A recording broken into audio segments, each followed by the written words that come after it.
Hello, আসসালামু আলাইকুম। আশা করি তোমরা সবাই ভালো আছো। আজকে আমরা যে বিষয়টা নিয়ে আলোচনা করব সেটা হলো ওয়াটার পলিউশন, যা আসলে আমাদের জন্য খুব গুরুত্বপূর্ণ। পানির আরেক নাম আমরা জানি জীবন, কিন্তু এই পানি যদি আমাদের জন্য ক্ষতিকারক হয়ে যায়, এই পানি তখন মরণ হয়ে যায়। ওয়াটার পলিউশন কাকে বলে? Water pollution is the contamination of water bodies. This form of environmental degradation occurs when pollutants are directly or indirectly discharged into water bodies without aquatic treatment to remove harmful compounds. যখন পানির মধ্যে সরাসরি আমরা ময়লা নিক্ষেপ করি বা ময়লা চলে আসে, কোনো যদি পানিতে কোনো ট্রিটমেন্ট ছাড়াই যখন পানির মধ্যে কোনো ময়লা আবর্জনা চলে যাচ্ছে, সেই জিনিসটাকে আমরা বলছি কি water pollution. Water pollution affects the entire biosphere, plants and organisms living in the bodies of the water. তো ওয়াটার pollution কি করতেছে? আমাদের পুরা যে পরিবেশটাকে, সে প্লান্ট অর্গানিজম যাই আছে না কেন, সবকিছুকে আমাদের কি করতেছে? ক্ষতিগ্রস্ত হচ্ছে। এবং এই ওয়াটার পলিউশন যে শুধুমাত্র কোনো ব্যক্তি বা কোনো স্পেসিসে ক্ষতিগ্রস্ত হচ্ছে না, সারা পৃথিবীর যত কমিউনিটি আছে সমস্ত বায়োলজিক্যাল কমিউনিটি ক্ষতিগ্রস্ত হয়। এবং এই ওয়াটার পলিউশন আসলে একটা মেজর গ্লোবাল প্রবলেম সারা পৃথিবীতে। এবং আমাদের বায়োটেকনোলজির জন্য এটা গুরুত্বপূর্ণ, এবং ফিশারিজের জন্য তো আরো বেশি গুরুত্বপূর্ণ, কারণ ফিশারিজ মাছ, ফিশারিজ মেন প্রোডাক্ট এটা মাছ। মাছ থাকে কোথায়? পানির মধ্যে। পানি যদি দূষিত হয় তাহলে মাছ থাকবে কোথায়? আমরা গত বছর একটা অ্যাসাইনমেন্ট করছিলাম, সেখানে দেখা গেল যতগুলো এরিয়া ছিল সব এরিয়া গুলোতেই তারা দেখা গেছে বাংলাদেশের সব জায়গায় কি পানি কম দূষিত। যার জন্য আমাদের পানি দূষণ কমানো দরকার। ওয়াটার পলিউশন যেটা বললাম যে মেজর প্রবলেম, এবং এটার মাধ্যমে দেখা কি সমস্যা হচ্ছে। It has been suggested that water pollution is the leading worldwide cause of death and disease, and it accounts for the deaths of more than 14,000 people daily. পৃথিবীতে যত কারণে মানুষ মারা যাচ্ছে, তার মধ্যে সবচেয়ে বেশি কারণ যে কারণটা মানুষ মারা যাচ্ছে সেটা কি? Water pollution. এবং হিসাবে দেখা গেছে প্রতিদিন 14,000 লোক শুধুমাত্র মারা যায় ওয়াটার পলিউশনের কারণে। ইন্ডিয়াতে দেখা যাচ্ছে প্রায় 580 জন লোক প্রতিদিন মারা যাচ্ছে ওয়াটার পলিউশনের কারণে। যার জন্য এটা একটা বড় ধরনের প্রবলেম। বিভিন্ন কারণে হতে পারে, মানুষ সৃষ্ট প্রবলেম সবচেয়ে বেশি। এছাড়া ন্যাচারাল কারণ হতে পারে, ভলকানো, এলজিগুলো, স্টর্ম, ঝড়, আর্থকুয়েক, এই কারণে হতে পারে। মেইনলি কারণগুলো হলো মানুষের তৈরি। এখন যদি আমরা কারণগুলো নিয়ে একটু আলোচনা করি যে কেন, আমরা যদি ক্যাটাগরিকে ভাগ করি, আমরা এটাকে দুইটা ভাগে ভাগ করি। একটা হলো পয়েন্ট সোর্স, একটা হলো নন পয়েন্ট সোর্স। পয়েন্ট সোর্স কখন? পয়েন্ট সোর্স একটা নির্দিষ্ট পয়েন্টে যখন ময়লা আবর্জনা, আমরা যদি সিলেটের কথা চিন্তা করি, সিলেটের কিছু কিছু জায়গা আছে যত ড্রেন, আমরা দেখা যায় আমাদের ইউনিভার্সিটির পাশে 2 নম্বর গেটে সবাই ময়লা ফেলতেছে। তো ময়লাগুলো কি হচ্ছে? জাস্ট বড় ড্রেন, বড় ড্রেন আস্তে আস্তে পুরো শহরের ড্রেন একটা নির্দিষ্ট পয়েন্টে যায় নদীর সঙ্গে যাচ্ছে, যেমন সিলেটের চালিবন্দর যায়, অথবা কিন ব্রিজ, অথবা লামাগাজ, এইসব জায়গায় যদি যায় দেখা যাচ্ছে পানির কি হচ্ছে? এই ময়লা আবর্জনায় পরিণত হচ্ছে। এবং এটা একটা নির্দিষ্ট পয়েন্টে এই ময়লাটা যাচ্ছে, অথবা কোনো জায়গায় পেশাব পায়খানা বা যে কোনো কলকারখানার যে পাইপ যদি পানির সঙ্গে বা জলাশয়ের সঙ্গে সরাসরি সম্পর্কযুক্ত থাকে, সেই জায়গাটাকে আমরা বলছি পয়েন্ট সোর্স। আর নন পয়েন্ট সোর্স যেখানে সেখানে হতে পারে। হয়তো কোনো জায়গায় মানুষ জমি চাষ করছে, জমিতে সার দিচ্ছে, অথবা বীজ দিচ্ছে, বৃষ্টি হয়েছে, ধুয়ে চলে গেছে, অথবা মানুষ লঞ্চে যাচ্ছে, যে হাগালোকে হাওড়ে যাচ্ছে, সেখানে মানুষ পেশাব পায়খানা করতেছে। এই সমস্ত পেশাব পায়খানা বা যেখানে নির্দিষ্ট কোনো যে কোনো জায়গায় যায় কি হতে পারে? পানিকে দূষিত হতে পারে। বা কোনো লোক, মনে করো তোমরা সাদা বোতল বেড়াইতে গেলা, যাওয়ার পরে দেখা গেল যে পানির বোতলটা যে কোনো জায়গায় ফেলাই দিল, বা খাবার খাওয়ার পরে খাবারের প্যাকেটটা যে কোনো জায়গায় ফেলাই দিল। ফেলে দেওয়ার কারণে এটা নির্দিষ্ট জায়গায় না, এটা যে কোনো জায়গায় দূষিত করতে পারে। এই দূষণকে আমরা বলতে চাইলাম নন পয়েন্ট সোর্স। আর একটা আছে গ্রাউন্ড ওয়াটার পলিউশন।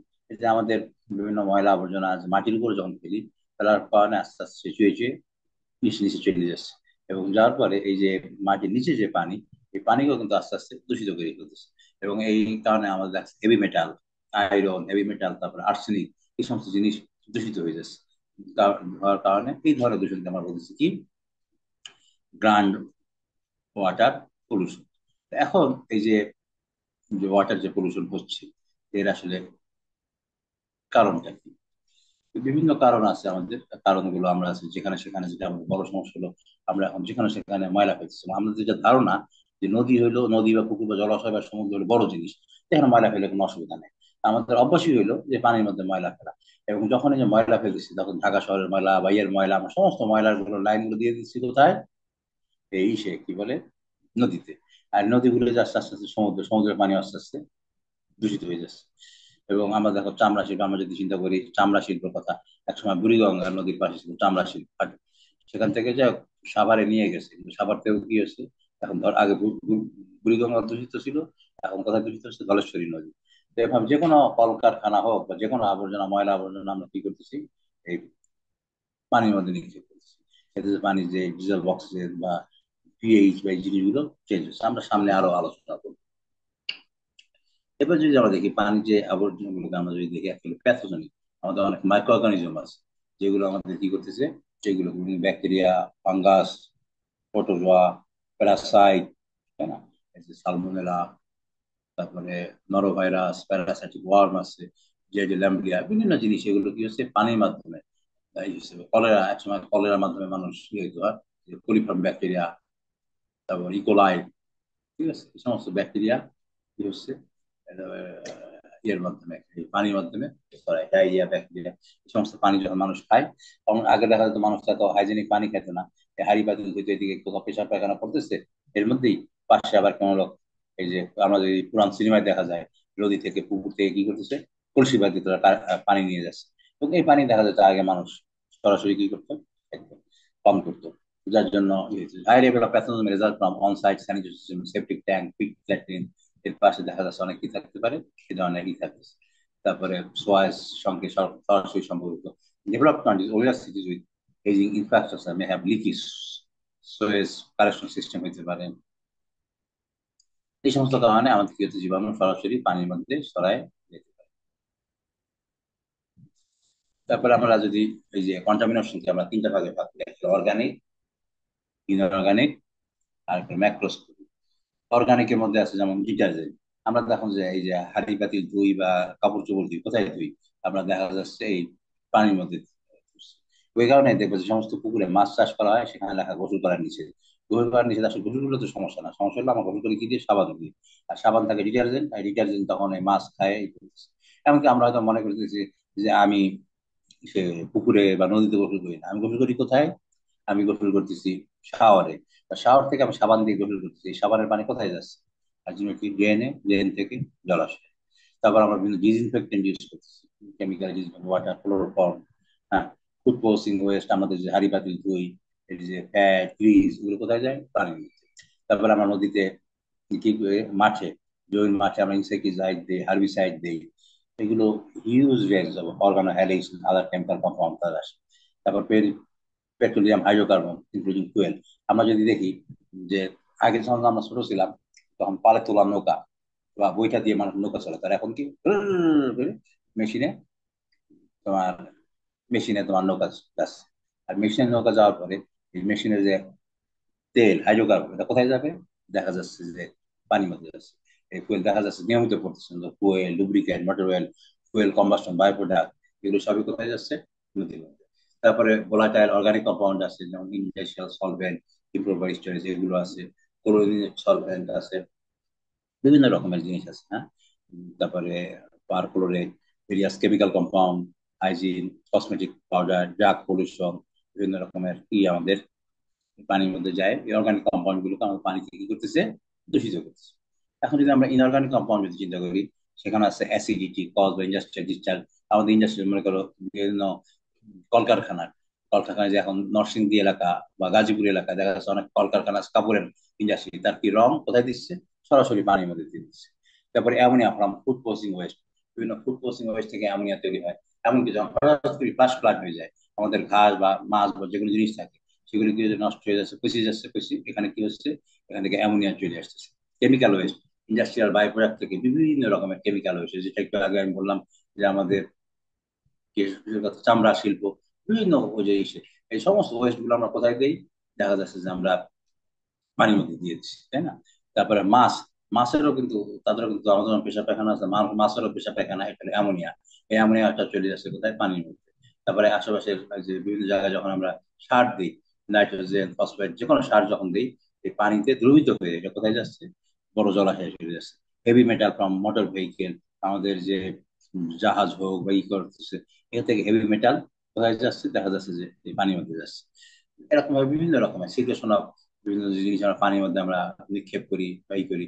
আবার এই যে মাটি যে ভাঙে, মাটি ভাঙার কারণে যে নদীর এপার গড়ে ওপার ভাঙে, এই যে ভাঙা গড়া যে খেলা চলে, এটা তো কি হচ্ছে, সিল্ট, এই পলি, এই পলিও কিন্তু পানিতে যায়, পানিকে দূষিত করতেছে, পানিকে অস্বচ্ছ করতেছে, দাঁড়িয়ে বাড়তেছে। এই ধরনের দূষণকে আমরা কি বলতেছি, ইনঅর্গানিক ওয়েস্ট পলিউশন। আর কি আছে ম্যাক্রোস্কোপিক। ম্যাক্রোস্কোপিক মানে যেগুলো দেখতে অনেক বড়। আমরা যে এবারও ফিশারি যে প্রশ্নগুলো ম্যাক্রোস্কোপিক পলিউশন কারা, তারা লিখলো ব্যাকটেরিয়া ভাইরাস, এগুলো তো ম্যাক্রোস্কোপিক। ম্যাক্রোস্কোপিক ম্যাক্রোস্কোপিক পলিউশন কিন্তু এখন বাড়তেছে। আমরা যখন যাই বিভিন্ন জায়গায় ঘুরতে যাই, নদী সমুদ্রে ঘুরতে যাই, যাওয়ার পর আমরা কি পেপার প্লাস্টিক ফুড ওয়েস্ট এই জিনিসগুলো আমরা সরাসরি এই পানির মধ্যে ফেলতেছি। পরিষ্কার মতন টুরে যাচ্ছে যে কোক খাচ্ছে, পানি খাচ্ছে, ইয়ে পানি বোতল, পানি পানি বোতলটা কোথায় ফেলবে, পানির মধ্যে ফেলেছে, কোকের বোতলটা পানির মধ্যে ফেলছে।